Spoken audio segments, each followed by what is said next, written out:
I had a great opportunity to talk to our port directors, and as you know, Bill Johnson not only runs the Port of Miami, but also runs the Ports Council, right? Yes, sir. He's the chairman. Yes, sir. Last week, the president came to the Port of Miami, and I'm glad that he came to Florida. Hopefully I didn't see it, but he should have been bragging about how well we've done on unemployment, in contrast to 4 years before I became governor. But one thing that was frustrating was they came to the Port of Miami, and as we know, he's been late to the table.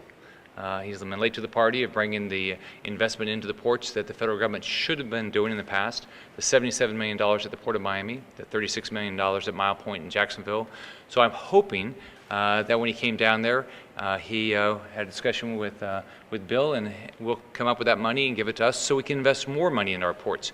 Because what we know in our state is 550,000 jobs in our state are tied directly or indirectly to our ports.